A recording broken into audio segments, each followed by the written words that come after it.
My father has commanded me to enter into a political marriage. The Empress gestured towards my two personal handmaidens, Green Orchid and Purple Mist, and said, "Choose a substitute to take your place." As I extended my finger, I noticed a few lines of text drifting through the air. This wicked supporting character, unwilling to marry herself, drags her maidservant into the fray. What a depraved act. No worries, Green Orchid has our crown prince to protect her.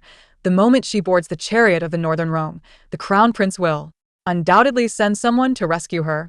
Frowning, I slowly redirected my finger towards Purple Mist. The floating subtitles began to scroll once more. Choosing Purple Mist would be even worse. I recall in the original tale, the supporting character merely suggested selecting Purple Mist to the Empress, and the young general stormed into the princess's residence. The male protagonist certainly harbors no fear of the princess. After all, he is to be the future prince consort.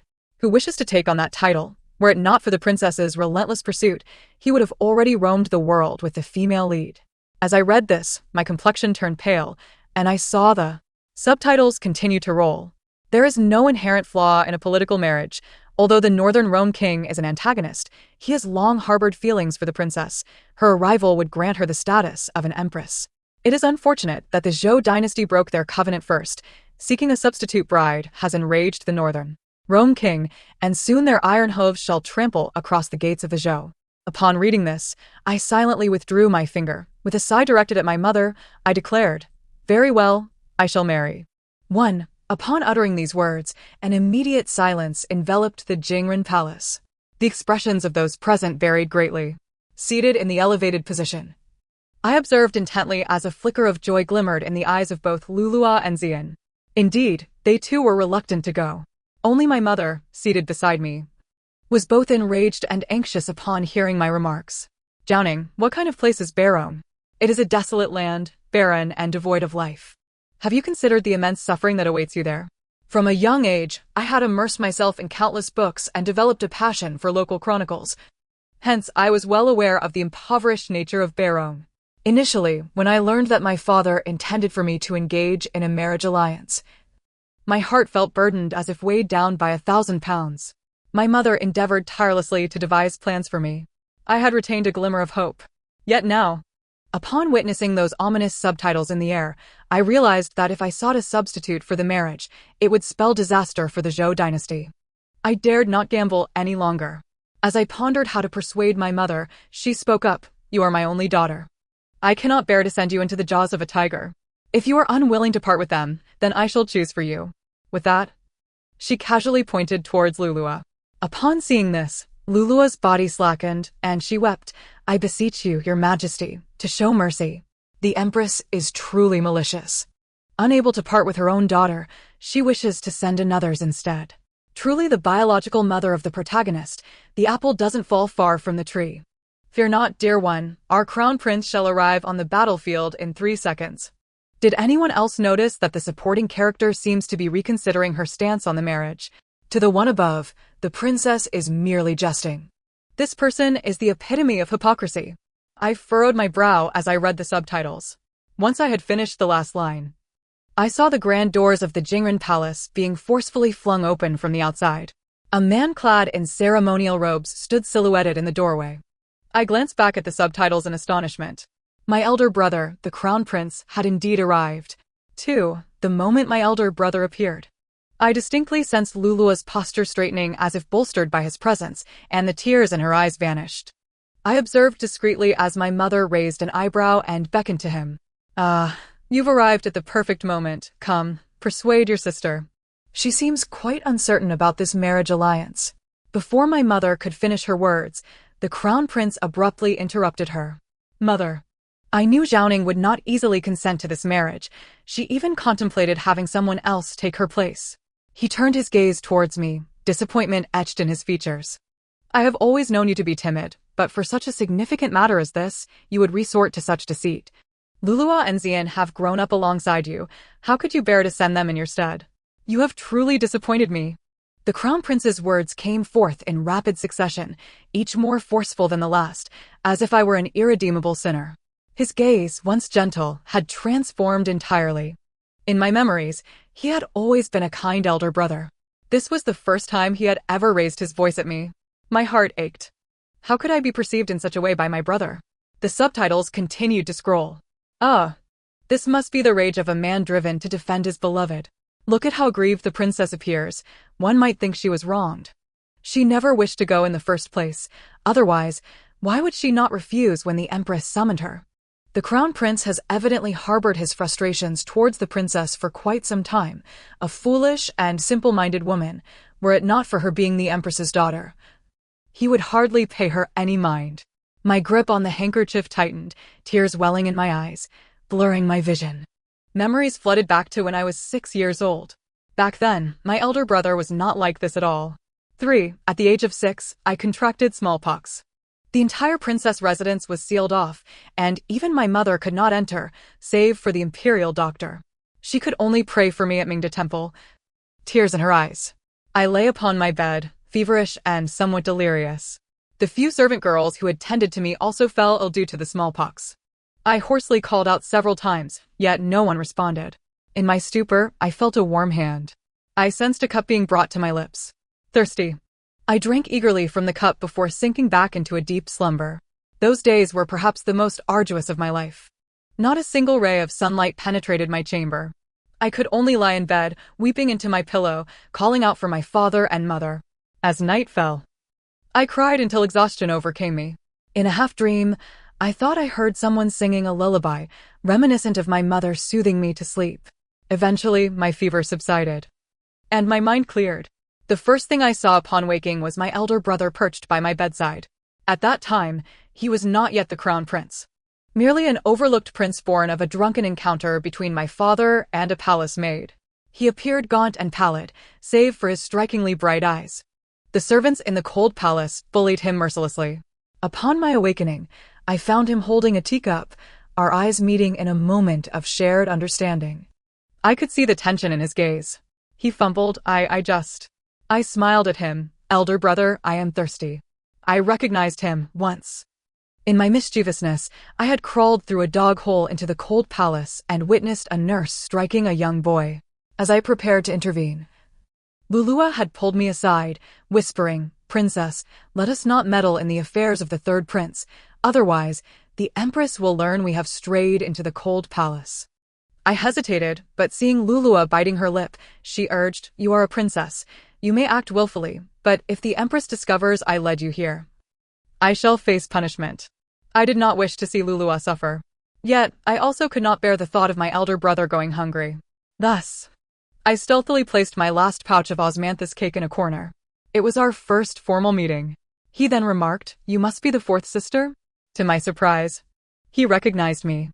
He stepped closer, holding out the teacup, his hands rough and dark, with traces of dirt beneath his nails. You are unwell, you must drink more water. His voice, however, was as clear and gentle as a mountain spring, reminiscent of the lullaby sung by my bedside. In June of that year, my smallpox was finally cured, and my health gradually improved. With my mother unable to bear children, my elder brother was fostered under her name from that day forth. Thus, he transitioned from a mere illegitimate child to a legitimate heir, no longer subject to bullying within the palace. My elder brother and I grew up together, and he always indulged me, bringing me delightful treasures from outside the palace to play with. Yet, this was the first time he had scolded me so sternly. The subtitles suggested that my elder brother approached me solely because of my status. Should I believe that? For, seeing me lost in thought, the crown prince grew increasingly agitated at my lack of response. What is this attitude? I am discussing serious matters with you, and you stand there dazed. You see, even the pothose beside you is far more astute than you. My thoughts finally extricated themselves from the labyrinth of memories. I glanced at the scrolling subtitles once more. The crown prince favors the clever. Only the pothose can keep pace with him. If the pothose were of noble birth like a princess, she would already be renowned across the land as a talented woman, unlike the princess, who is undeniably the greatest fool under heaven. Hey! Even though I dislike the princess, she could recite poetry at 3 and compose essays at 5. Surely that does not make her a fool. Is she not a fool? Back then, it was not the third prince who stayed by her bedside, feeding her water and lulling her to sleep. If one can make such a mistake, how can she not be considered dim-witted? Upon reading this, my gaze faltered momentarily. Suddenly, I sprang from my chair, startling my mother beside me. She assumed I was riled by the third brother's words and immediately defended me. No, third brother, this was my idea. Do not take your anger out on Zhao Ning. The crown prince's expression grew increasingly grave, clearly skeptical of her words. Mother, throughout Zhao Ning's life, whenever she has caused trouble, you have always chosen to shield her. But this time, it concerns a diplomatic marriage, a matter of state. If you continue to protect her, it will inevitably lead to her ruin. Hearing this, even my typically pliant temperament could not withstand the provocation. Third brother, though you are the crown prince, Mother is the matriarch of the nation. How can you behave so outrageously? The crown prince was taken aback by my words, retorting angrily, Zhao Ning, look at your wild demeanor. Even if you were to marry into Barong, they may not want you. Just as he finished speaking, someone splashed tea all over him. My mother slammed her teacup down, visibly distressed, exclaiming, Chu Chengyu, do not forget how you obtained your position as crown prince. The crown prince's complexion shifted from green to pale, as though he had been struck at a vulnerable spot. His gaze towards me became dark and complex. I understood he was recalling the past. When my elder brother tragically passed away, my mother was consumed by sorrow. It was only after my birth that laughter returned to Jingren Palace. Later, when I fell ill, my mother, due to the third brother's care for me, implored father to foster him under her name. This was a privilege not granted to the other princes. 3 years ago, father summoned all the princes and princesses to assess our scholarly achievements. He tasked us with writing exam papers based on the current test questions. After collecting the papers, father retained only mine. He perused my work and remarked with a mix of pride and disappointment, if my child Zhao Ning were a boy, I would surely designate her as the heir. At that moment, I pondered how splendid it would be if I were indeed a boy. Subsequently, father had me select the best among the prince's essays. However, I succumbed to selfishness. Upon completing my selection, father's gaze deepened as he looked at me. I felt a wave of anxiety wash over me. Ultimately, he said nothing, merely ruffled my hair and sighed. A couple of days later, after the court session, the third brother, brimming with enthusiasm, rushed to the princess's residence. It was then that I learned father, in front of all the court officials, praised the third brother for his excellent essay and intended to name him as the crown prince. At that time, I felt a mixture of joy and guilt. For I had read everyone's essays, and the best one was not the third brother's.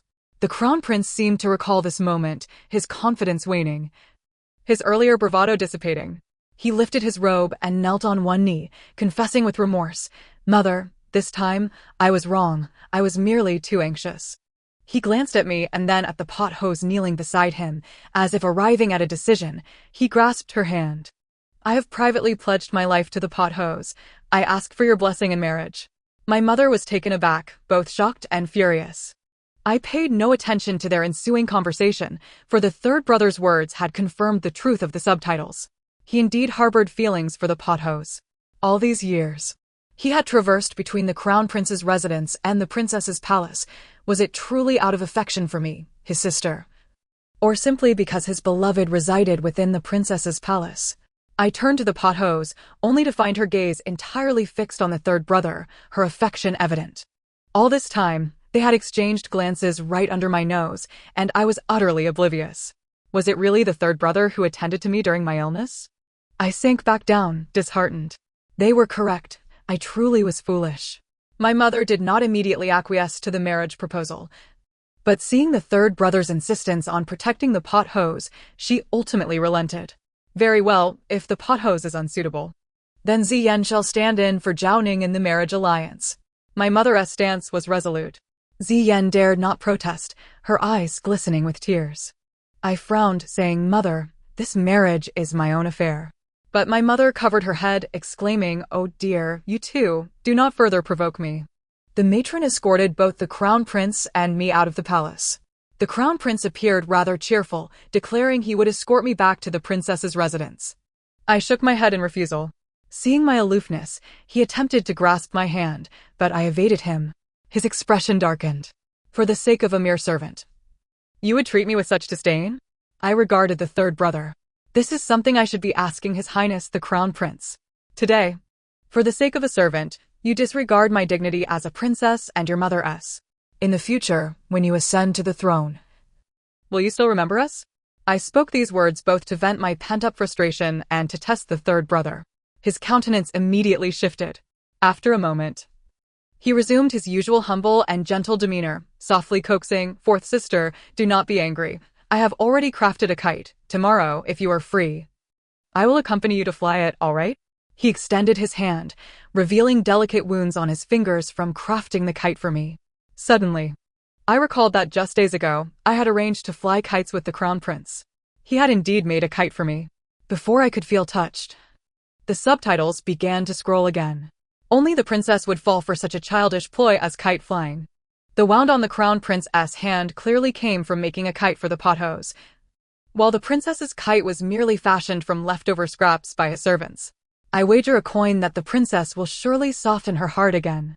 Staring at the subtitles, I found myself momentarily dazed. Just moments ago, I had experienced a flicker of wavering in my heart. Yet, now, the anger I had just quelled surged anew. I stepped back, creating distance between myself and the third brother, coldly stating, "Your Highness the Crown Prince. It was Zhao Ning who was thoughtless in the past. You should take your kite and fly it with someone else." I hurriedly exited the palace. I could not afford to linger. I needed to investigate the truth of the past immediately. However, as soon as I left the palace, I was taken aback. Today, I had arrived in my mother's carriage, and the princess's household had yet to arrange for a carriage. I would be forced to wait under the blazing sun for some time. I tilted my head back, feeling a bit dizzy. Due to the marriage alliance matter, I had not slept well these past few days. Just as I was feeling frustrated, a deep voice reached my ears. "Zhao Ning, what are you doing standing here?" I turned to see. My eyes widened suddenly, and my body instinctively straightened. Second brother. I found myself locked in a gaze with my second brother, Chu Jingwei. A tension more palpable than that experienced moments ago in the Jingwen Palace. The second prince sighed, "Fourth sister, you need not be so anxious upon each encounter with me. I am hardly a beast that would devour you." I lowered my eyes, concealing a flicker of guilt and trepidation that lurked within. In truth, it was my second brother who had penned the most splendid essays in our youth. Though he held a voice of influence with our father, the emperor, he had never been particularly favored. I often felt a pang of remorse towards him, which over time morphed into a persistent ache in my heart. Furthermore, his perpetually aloof demeanor instilled a sense of fear in me from a young age. The carriage was enveloped in a tranquil silence, prompting me to furtively lift my gaze. To my astonishment, I noticed the subtitles flickering in the air. Having rejected the crown prince's carriage, the princess has indeed boarded the second prince's. She is truly a paragon of double standards. What has come over the princess today? Is she not usually terrified of the second prince, to the extent of avoiding him? Could it be that she has discovered that the one who tended to her during her illness years ago was not the crown prince, but rather the second prince? Chu Jingwei? I gasped, my complexion paling, cold sweat beading upon my brow. A large hand reached across the space between us, gently wiping the perspiration from my forehead. "Are you feeling warm?" His voice was cool and deep, intertwining with the melody of a lullaby I had once heard in dreams. I vaguely recalled that in the years following my recovery, I had implored my third brother to sing for me, but he had always stammered and deflected, claiming that such childish songs would tarnish his princely image. I grasped my second brother's hand, yearning for confirmation. "Second brother, would you sing me a nursery rhyme?" Chu Jingwei appeared momentarily taken aback, but hesitated not, covering his mouth to cough lightly. "If my singing displeases you, please do not hold it against me." Within the carriage, his melodious voice soon filled the air, clear and delightful. Little one rose a little boat, stealthily picking white lotuses, unaware of how to conceal her tracks. I murmured, recognizing it was indeed him. It had been my second brother who, disregarding his own safety, had administered medicine and sung me to sleep during my illness in the princess's residence all those years ago. How could I have mistaken him? Clutching his sleeve tightly, I implored, "Did you visit my estate when I had smallpox?" I was fervently eager to validate my thoughts, but had already gleaned the truth from the subtitles that had flashed by. Goodness. The princess has deduced that it was Chu Jingwei who cared for her during her illness. It seems her mind is still quite astute. Back then, Chu Jingwei, concerned for the princess, had stealthily infiltrated her residence, unwittingly falling ill himself and suffering from a high fever for several days. Otherwise, the third prince would not have had the opportunity to intervene. Subsequently, every time the second prince sought to converse with the princess, she would either evade him or be whisked away by the crown prince, leading to his gradual disillusionment. Reading this, I was consumed by an overwhelming sense of shame. Yet, my second brother gently ruffled my hair, his usual stern countenance softening. Fourth sister, you finally remember. The carriage bearing my brother continued on its way to the princess's residence, and my mood shifted several times throughout the journey. He broached the subject of my impending marriage, inquiring about my thoughts. If you do not wish to go, then do not go. The stability of our frontier does not hinge upon sacrificing a princess. Tomorrow, I shall speak to father and personally lead the charge against the Northern Rhone king. I was taken aback. My father, who usually doted on me, had commanded me to wed for the sake of the Zhou dynasty. My mother insisted upon the notion of a substitution, and even my protective elder brother had chosen to side with outsiders. As for my betrothed, he had yet to send a single word. None had inquired about my willingness. Much like the year I fell ill at 6. I lay within the vast confines of the princess's residence, passively awaiting my fate to be decided by others. This time, I refused to let it unfold in such a manner. I lifted my head, my gaze resolute, proclaiming, second brother, regardless of whether I go or not, I wish to make that decision for myself. Upon arriving at the princess's residence, my brother assisted me in disembarking, just as a figure on a brown steed approached with great speed, halting before the palace. Clad in martial attire, with his dark hair tied high, he possessed a striking countenance, albeit his gaze towards me was laced with an icy demeanor. It was my betrothed, General Liu Xiaojun, arriving with unexpected swiftness. The prior subtitles had all been confirmed by the crown prince, so I was not surprised by Liu Jinghong's arrival. However, I had not anticipated that upon exiting the palace, I would not even have a moment to sip hot tea before he appeared, galloping forth with such urgency, as if eager to protect his cherished one. I exhaled a sigh of exasperation and, bowing slightly to my brother, said, second brother, let us defer our tea for another day. He observed us quietly, offering no further inquiries. Once the carriage had disappeared from view, I withdrew my gaze and entered the princess's residence, believing that some farcical drama was better performed behind closed doors rather than in public view. Liu Jinghong followed me into the main hall. Noticing my silence, he could no longer restrain himself and immediately questioned, you are a princess, enjoying the comforts of the realm, bearing the weight of royal honor and disgrace. The emperor has commanded you to wed. It is your duty. Why must you drag Xian into this? I turned to face him, contemplating for a long while before finally uttering, if I were to say that if we wed today, my father would not force me into the marriage alliance. Would you agree? This had been my initial plan. On the year of my coming of age, my father had instructed me to choose a husband. I selected Liu Jinghong, not for his illustrious lineage as the heir of the Jinghua house, nor for his remarkable looks or martial prowess, but because, as my mother asserted, a woman's purity is of the utmost value. At 15, I only remembered that Liu Jinghong was the first and only man to have kissed me. I felt a sense of responsibility toward him. Although my father had only verbally betrothed me, Liu Jinghong had conducted himself as if he were already my fiancé for all these years, never once rejecting this union. I had believed he harbored some feelings for me. Yet this time, Liu Jinghong hesitated. He took a step back, clasping his hands.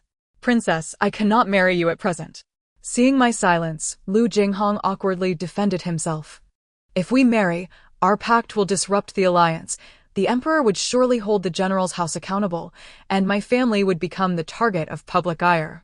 Liu Jinghong was always like this, prioritizing the reputation of the general's house above all else, casting aside personal emotions. Since our engagement, he had remained steadfast, never overstepping the boundaries. I had always thought he was merely reserved and unversed in matters of affection, and that patience would suffice. Yet today, he was willing to forsake me for Xian, opting for the harsh northern lands instead. I probed further into his feelings. Indeed, that is why I suggested that my mother designate Xian as a princess, allowing her to go in my stead. Would that not suffice?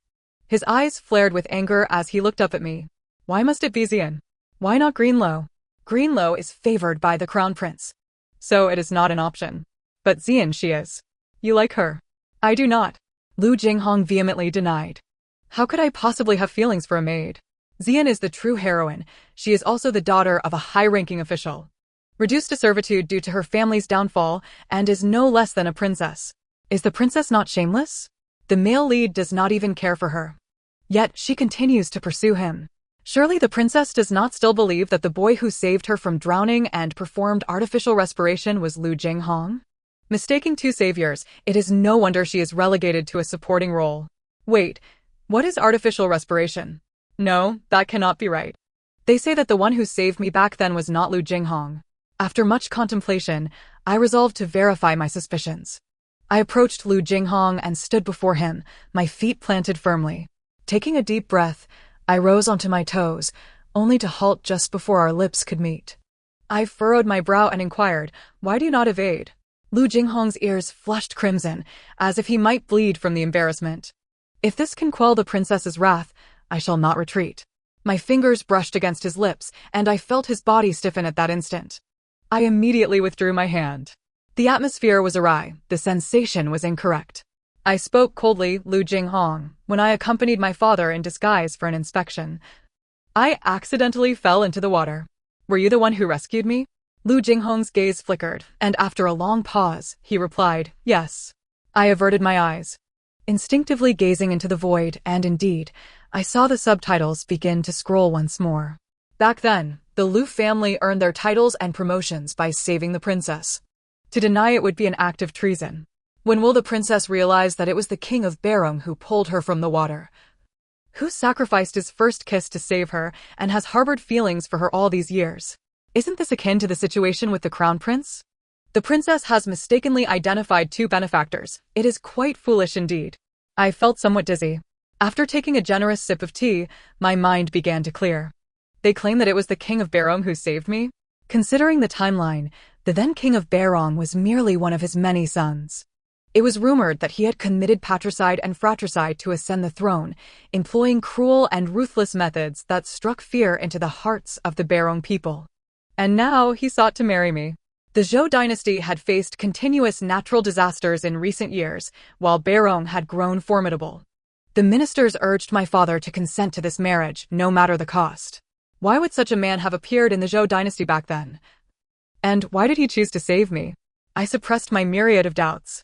As I continued to observe Lu Jinghong, the youthful affection I once felt for him gradually faded. He was intelligent and exceptional, admired by all the daughters of the Zhou dynasty. Such a man would indeed be a fitting consort. Yet, upon reading those subtitles, I realized that Lu Jinghong had never been fond of me, but rather of Xian. A sense of relief washed over me. It was not that I felt no sorrow, rather it was a melancholy born from the realization of being dismissed by another. Not the despair of betrayal by a beloved. Coming to this understanding, I no longer harbored resentment toward Lu Jinghong.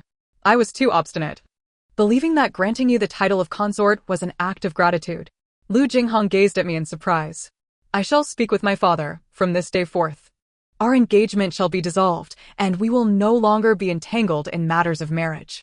As soon as I finished speaking, Lu Jinghong appeared momentarily stunned, his disbelief palpable. "You are willing to go to the marriage alliance?" I did not respond. He grew anxious. "That is not what I meant. I merely think that the idea of substituting brides is inappropriate. However, we can consider alternative solutions." I looked at him with a hint of derision. "What alternatives?" Lu Jinghong asserted, "As long as the princess can abandon the notion of having Xian substitute for her, I can persuade His Majesty to revoke the decree for you to marry." "And how do you propose to persuade him?" "I am willing to personally lead the troops to engage in battle against Barong." He echoed the sentiments of my second brother. Yet this time, as I listened, I felt no stirrings of emotion. In the heart of a martial figure like Lu Jinghong, there was a persistent advocacy for conflict over peace. I replied, "Barong is currently strong and well-equipped, while the Zhou dynasty has suffered from drought in recent years. Where will you procure the provisions necessary for war?" Lu Jinghong responded matter-of-factly, "The wealthy have reserves. If they lack them, we can borrow from them, or we can increase taxes.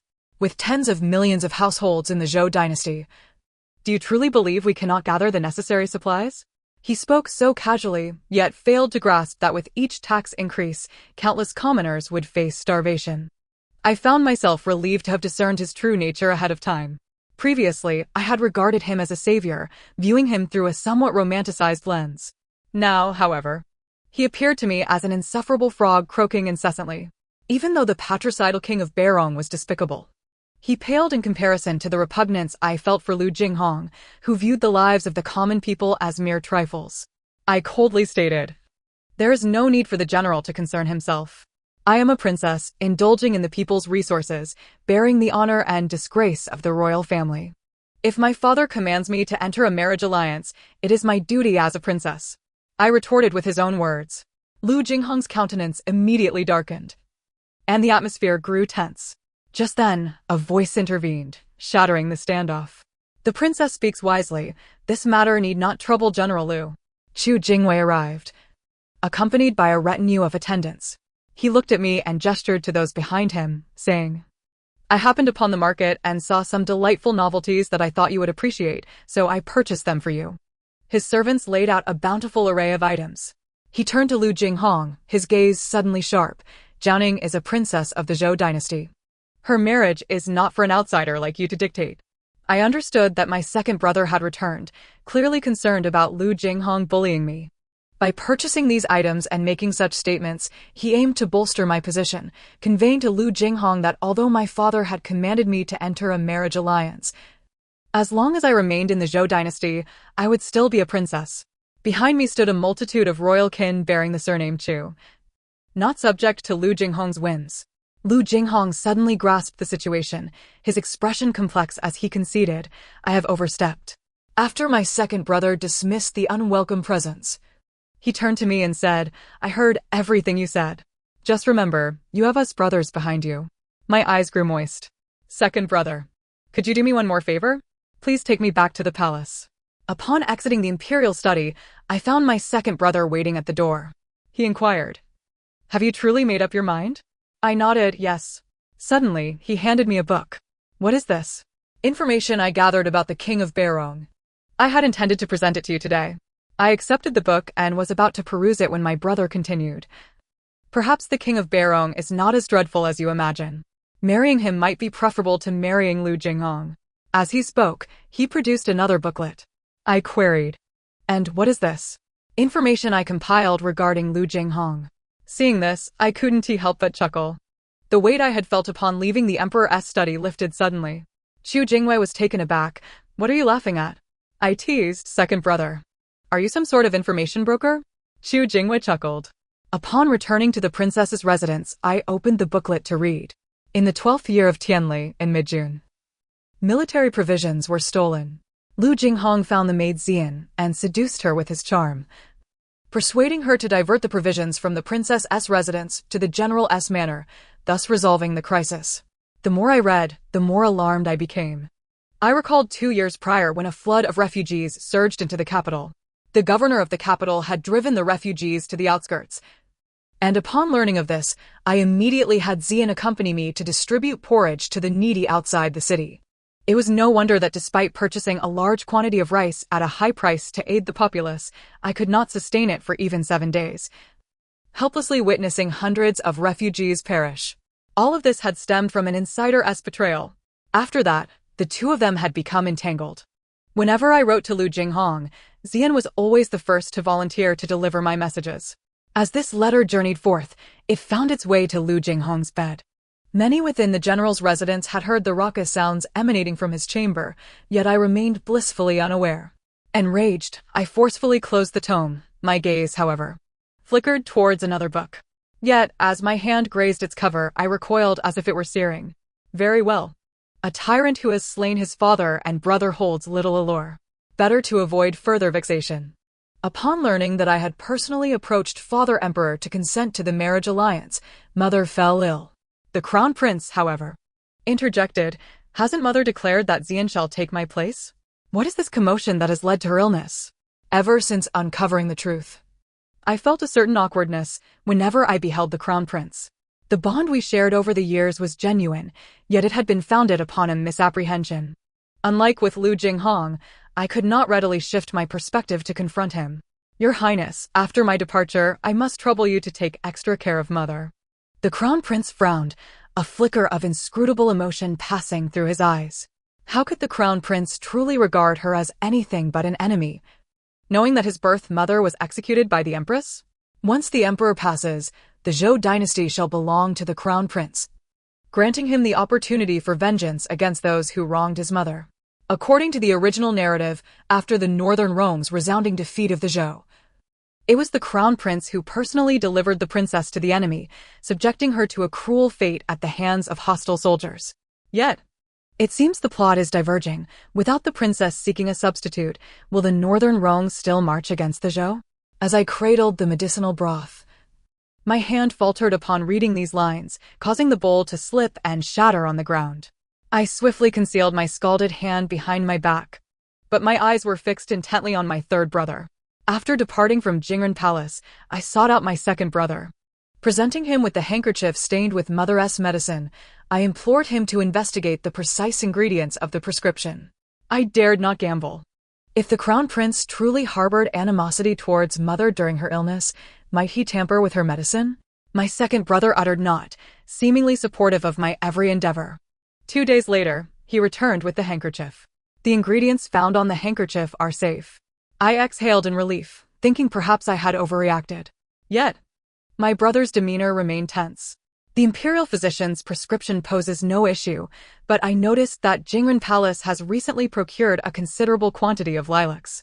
Prolonged exposure to these lilacs could interact with the medicine's components, transforming it into a chronic poison, rendering one bedridden and muddled. Fury caused my hands to tremble. No wonder Mother had been so disoriented during my visits. I rushed to inquire among the servants of Jingren Palace, and indeed, the lilacs had been ordered by Chu Chengyu. Father Emperor conferred upon me the title of Princess Huayang, bestowing upon me a bridal trousseau worth 10 miles of red silk. Initially, he intended for LVLV and Xian to accompany me as maids, but I declined. Their hearts lay elsewhere. Forcing them to accompany me to the northern territories would only breed resentment, and they could not be truly loyal. Before my departure, Mother lay languishing, unable to bid me farewell in person. Father postponed the morning court session, allowing me to ascend his imperial sedan.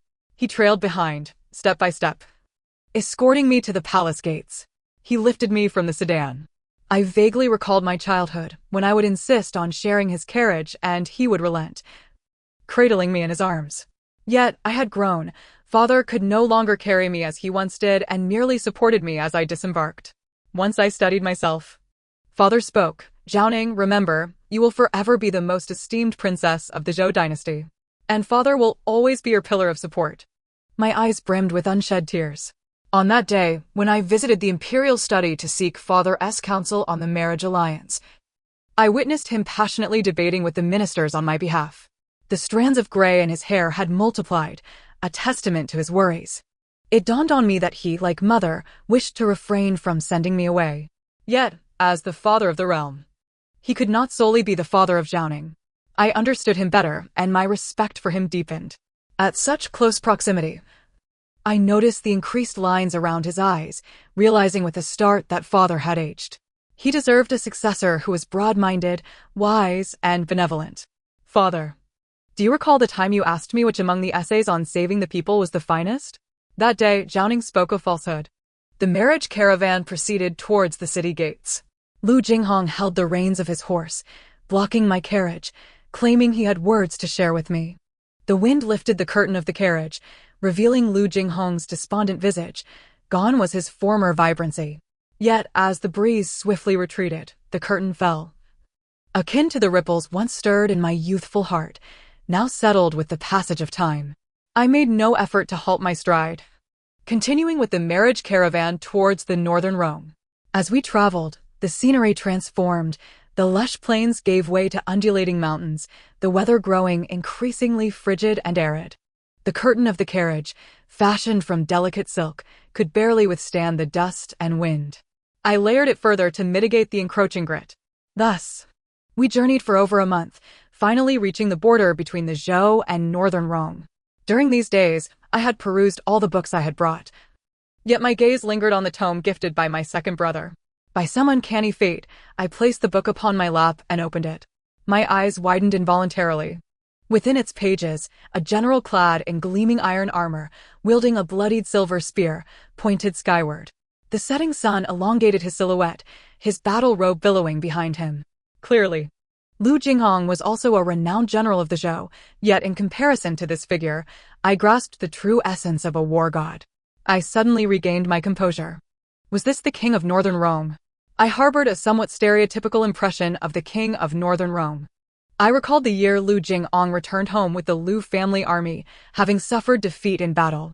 It was said that the venerable General Lu fell to a young boy's spear, the very boy who had since become the king of northern Rome. I had been curious to inquire about the boy's appearance, to which Lu Jinghong, in a fit of frustration, described a green-faced, fanged monster with the stature of a tiger, most unsightly. Thus, the king of northern Rome was etched in my mind as a figure akin to the grim specter of a ghost. On one occasion, I dreamed of him, jolting me awake, and I consoled myself that I would never encounter him.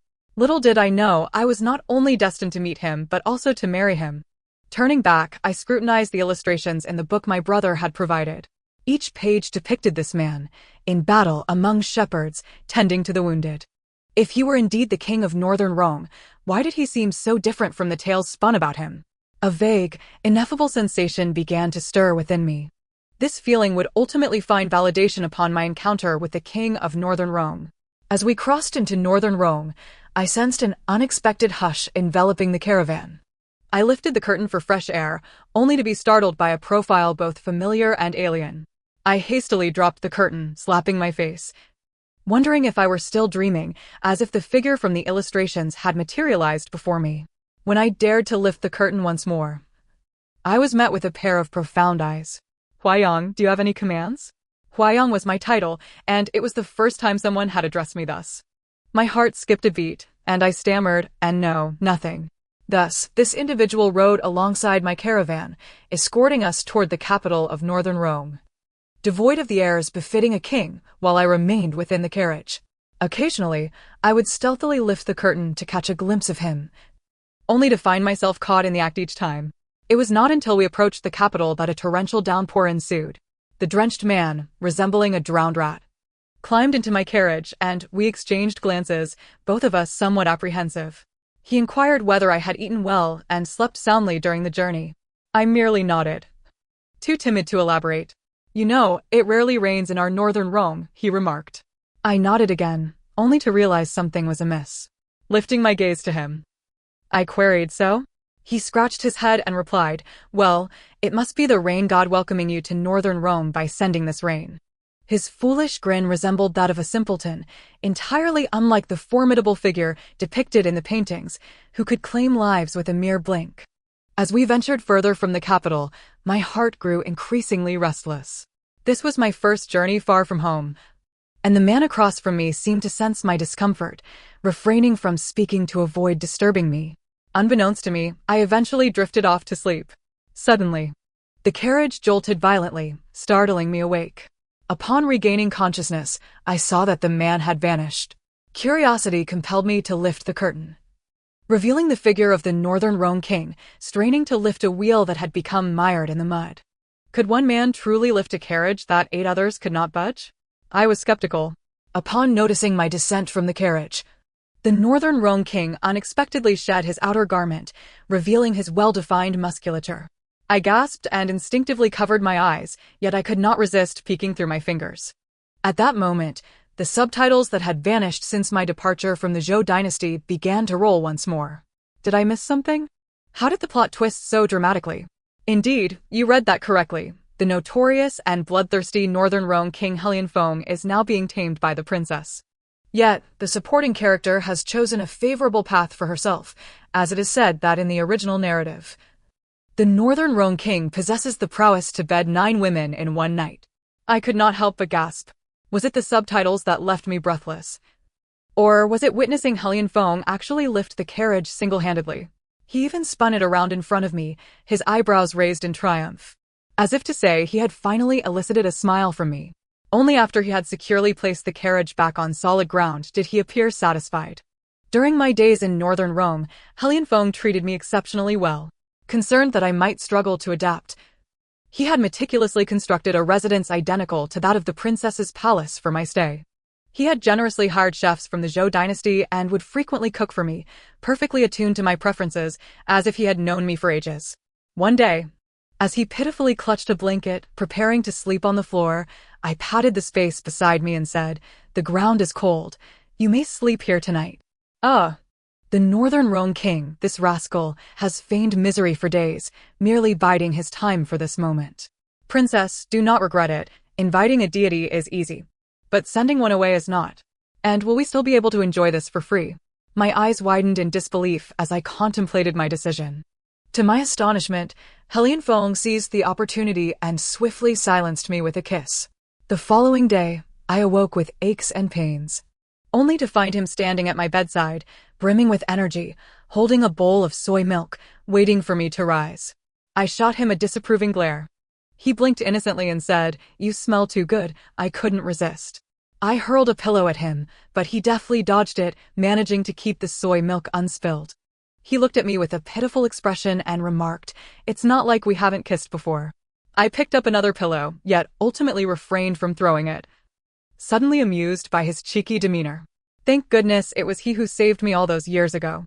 After the alliance between the Zhou dynasty and Northern Rhone, the resulting camaraderie deterred other small bordering nations from incursion.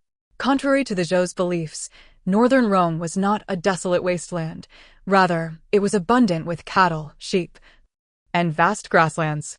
The mountains were replete with rare herbs and exotic beasts. I adapted Zhou agricultural techniques to suit the northern terrain, significantly alleviating the hardships of the local nomads. Everything was progressing toward a brighter future. 3 years later, I learned that I was 2 months pregnant. Helian Fong rejoiced, consuming 3 bowls of rice that very night and granting a holiday to the palace staff. Yet, at that moment, I caught sight of the subtitles. Northern Rhone did not invade the Zhou dynasty, but it seems the Zhou is still facing upheaval. The emperor is gravely ill. If the supporting character does not return soon, she may miss the chance to see the old emperor one last time. This narrative has become untenable. It was promised that the crown prince would ascend, but instead, the old emperor has deposed him and relegated him to commoner status. All because he embezzled public funds and conspired to poison the empress. The emperor showing him mercy is already magnanimous.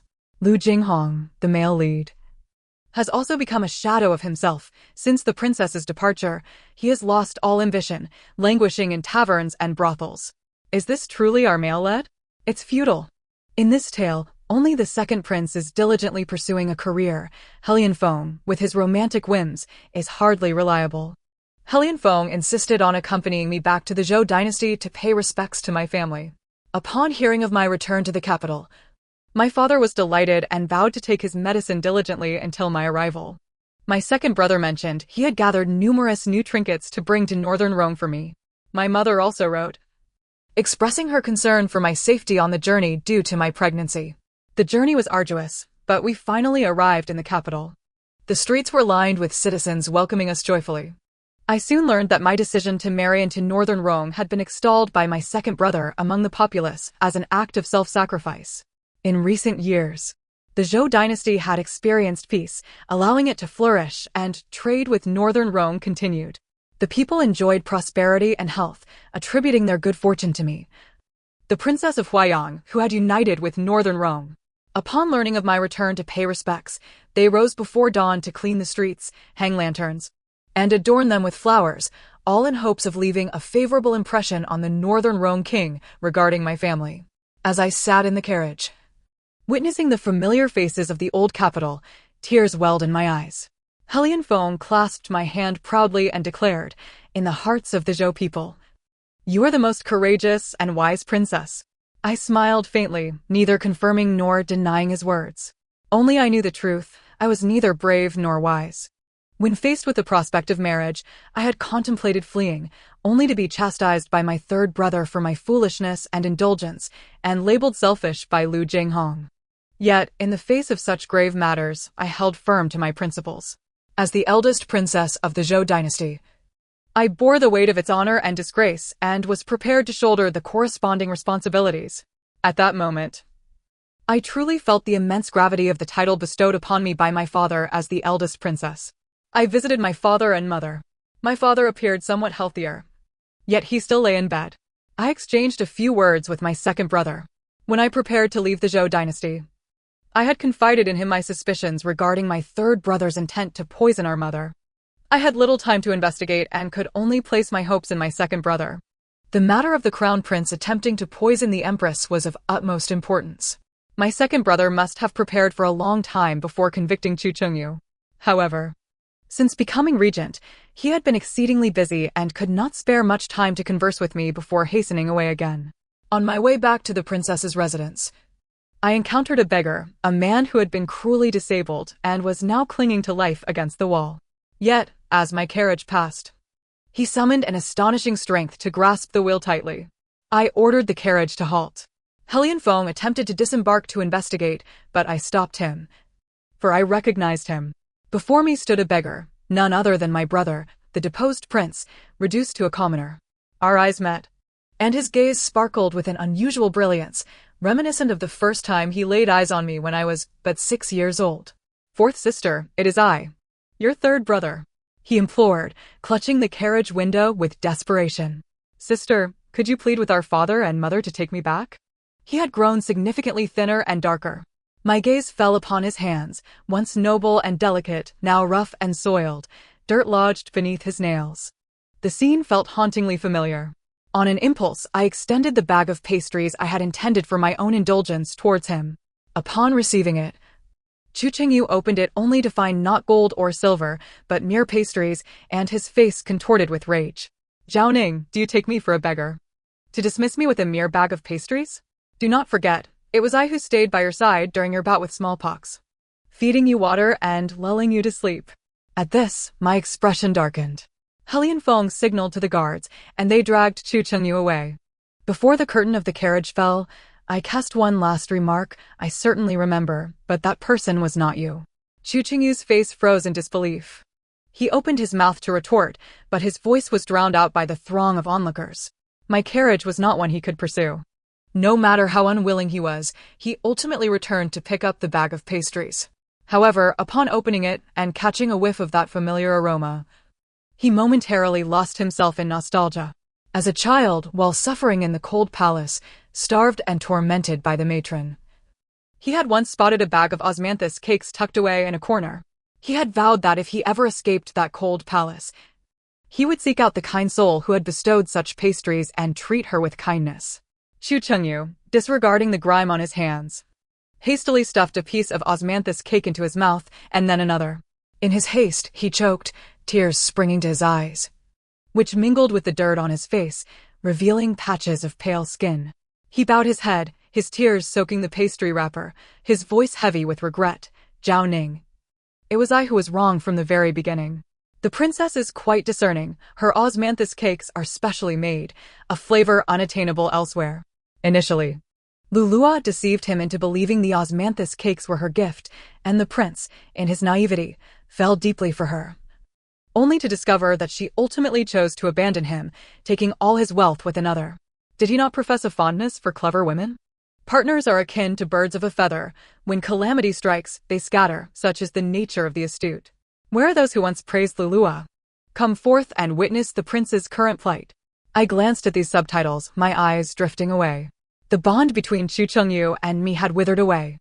What lay ahead was of no concern to me. Yet, upon returning to the capital, I unexpectedly encountered another familiar face. My father hosted a family banquet, inviting several officials and their families to honor me as the princess of the alliance. As I took my seat, I felt more than one piercing gaze upon me, particularly after Lu Jinghong entered with his wife. Whispers filled the air, and the subtitles began to buzz with excitement. The princess is married, and the male lead too has wed. Now, both ex and current partners gather in one place, a true arena of emotional turmoil. But what has become of Lu Jinghong? Once the male lead, he now appears so haggard, pallid, with dark circles beneath his eyes, as if drained of life. In contrast, the antagonist Helian Feng is invigorated, brimming with vigor. If I were the princess, I too would choose the king of Barong. Have you noticed? Since her pregnancy, the princess's complexion has grown increasingly radiant, her beauty more pronounced, eclipsing Lu Jinghong's wife and concubine. I was acutely aware that Lu Jinghong was watching me. His gaze, thick with longing, had not ceased since I took my seat. When our eyes met, A glimmer ignited in his, and he rose, cup in hand, approaching me. Zhao Ning. It has been a long time. After serving Helianfeng a dish, I lazily replied, General Liu, you are my subject, and I am your sovereign. You ought to address me as your highness. Lu Jingong was taken aback, seemingly unprepared for the distance that had grown between us. Yet, he held his cup aloft, adopting a stance that suggested he would not leave until I drank with him. I felt exasperated, ready to dismiss him, when Helianfeng, in an instant, seized the cup from Lu Jinghong's hand, replacing it with a large bowl filled to the brim with liquor. Lu Jinghong, a warrior accustomed to combat, was caught off guard by the ease with which his possession was taken, and his expression soured as he glared at Helianfeng. I was unsure of Helianfeng's intentions, but I observed him clinking his bowl against Lu Jinghong's. Real men drink from large bowls. This cup is too diminutive, frivolous. Surely General Liu is not afraid to drink. The two then engaged in a contest of drinking. I cast a pleading glance at my second brother, who had been appointed by our father to preside over the banquet. Yet he did not intervene and even join the fray. The other noble families around us eagerly watched, wagering on who would prevail. During my time in Barong, I had never witnessed Helianfeng drink in my presence, yet I was astonished to discover his considerable capacity. No one could outdrink him. After the feast, my second brother pulled Helianfeng aside for another round. Seeing him so merry, I did not hinder him. My sister-in-law engaged me in conversation until our little nephew awoke, prompting her to soothe him. I then took a seat by the lakeside with my maidservant, seeking a moment's respite. From a distance, I saw Lu Jinghong return. A sense of foreboding washed over me, and I rose swiftly to retreat in the opposite direction. To my dismay, Lu Jinghong utilized his agility to cross the lake, intercepting my path. His cheeks flushed from drink, he exclaimed, Zhao Ning, I have missed you dearly over these past 2 years. He reached out as if to embrace me, but I evaded his advance. He turned, looking at me with a dazed expression. Do you know? Since your departure from the capital, I have been despondent. It was then I finally understood my feelings. Zhao Ning, will you return to me? Let us be as we once were. I retreated to the artificial mountain, instructing my maidservant to summon help. Lu Jinghong, you are wed, and so am I. How could we possibly return to the past? Cease this drunken folly. Lu Jinghong waved his hand dismissively, his body swaying slightly, yet his gaze remained clear. No, I am not drunk. Zhao Ning, as long as you are willing, I will find a way. You do not truly favor that Helianfeng, do you? Your union is merely a political arrangement. Your heart belongs to me. I do not love you. No, you do. If not, why would you have chosen me when the emperor allowed you to select your consort? I let out a cold laugh. I chose you because I believed you were the one who saved me from drowning. But Lu Jinghong, do you still intend to deceive me? The person who rescued me was not you. Before leaving the capital, I had tasked my second brother with an investigation. That year, the Liu family had faltered, allowing assassins to infiltrate. When I was abducted and fell into the lake, Lu Jinghong was not present. He was not adept at swimming and could not possibly have saved me. Yet, inexplicably, when I regained consciousness, he was by my side, and when I inquired, he spoke ambiguously, fearing our father would blame the Liu family's guards for their negligence, thus claiming the credit for the rescue as his own. Lu Jinghong argued, I intended to save you. I simply arrived too late after the assassins had fled. Is that reason enough for you to change your affections? Upon learning the truth, I had struggled with my emotions, but clarity soon followed. Lu Jinghong, youthful infatuations are shallow and cannot withstand the trials of time. Now that you have both a wife and a concubine, with Xian also married to you, why do you not cherish the one before you, and insist on entangling yourself with me? I endeavored to calm Lu Jinghong. Yet, Lu Jinghong seemed to have misunderstood the situation and replied, I see now. You are feeling jealous, aren't you? It was Xian who pursued me back then. I hold no affection for her now. If it troubles you, I can dismiss her at once. She is merely a concubine. Xian merely a concubine? I glanced towards the rocky outcrop, where a corner of her purple attire was visible, and exclaimed, You once quarreled with me over her, and yet you only took her as a concubine? Lu Jinghong sneered coldly. She is but a servant girl. How could she ever be worthy of being a general's wife? Even before she was wed, she was already scheming to ensnare men, nothing more than a courtesan. Indeed, the Empress intended to bestow her upon me as a wife, but I refused. Only you, princess, are worthy of being my spouse. I responded with a soft "oh," carefully placing a hand on my abdomen. But as far as I know, you wed a new wife last year. Lu Jinghong replied anxiously. Her father perished on the battlefield. My grandfather took pity on her, so I had no choice but to marry her. Such a woman might bring misfortune to her father, and perhaps even to her husband. I have long intended to divorce her. 3 years had passed since we last met, and Lu Jinghong had changed considerably. Once composed and reserved, he now revealed his true nature after a few drinks, his words coarse and unrefined. It was only today that I fully grasped the repugnant aspect of his character. Observing the two figures approaching from behind him, I had no intention of warning him. Assuming my softened demeanor indicated an opportunity, Lu Jinghong proposed that if I nodded in agreement, he would write a divorce decree immediately upon his return. However, he was not afforded the chance to leave the palace. Before my very eyes, he was struck down by his wife and concubine. At that moment, my vision was obscured from behind, a familiar aura enveloping me. Do not look. It is tainted.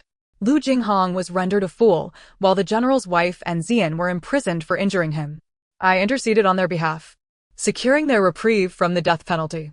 Following this incident, the general's household fell into ruin. Old General Lu, heartbroken, ceased to manage family affairs. With no one to attend to him, Lu Jinghong soiled himself in bed, the room reeking, and the servants unwilling to enter and clean. I witnessed Lu Jinghong's tragic fate through the subtitles. So tragic, he is the most unfortunate male lead I have encountered. He forced Xian to be his concubine.